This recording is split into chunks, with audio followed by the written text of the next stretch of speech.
everyone, and today I'm going to read you the story of Warren and the Very Windy Day, which is written by Leanne Payne.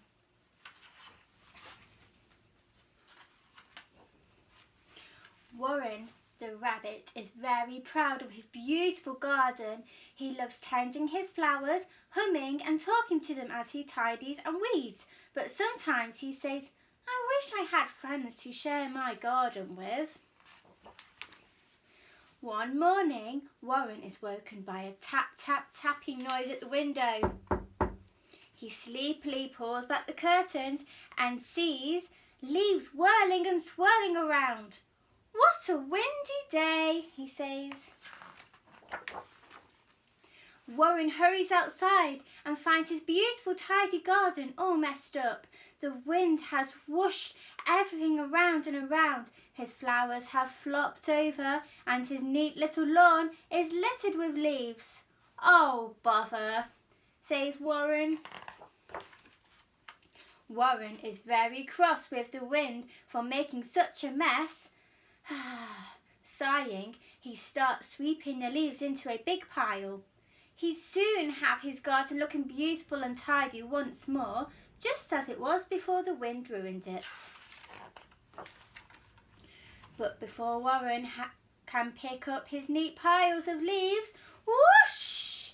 A huge gust of wind blows them all away again. "I don't like the wind," grumbled Warren.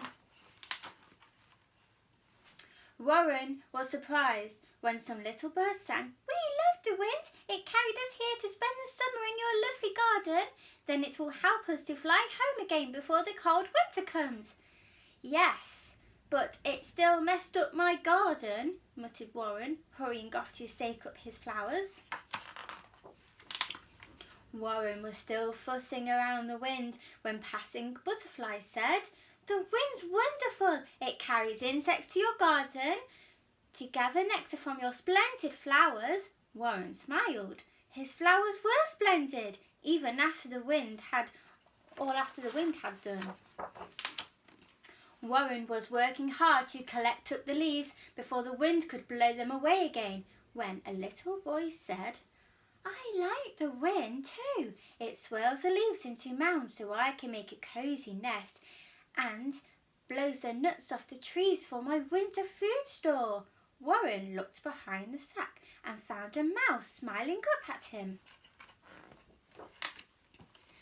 "The wind helps you too, Warren," continued the mouse.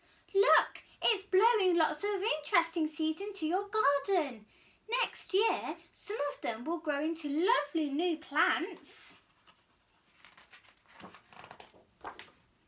Warren sat down and began to think. Perhaps the wind wasn't so bad after all. It seemed to be very useful. In fact, he thought, the wind has made my wish come true. It's brought me lots of friends to share my garden with. That night, Warren and his new friend, Mouse, were tucked up in Warren's cosy sitting room. As the wind whistled and whooshed outside, Warren smiled. "I like the wind," he said sleepily. Mouse nodded. "Me too. It's a shame about the washing though." Oh dear. Good night, Warren. Thank you for listening to my story. Good night, everybody.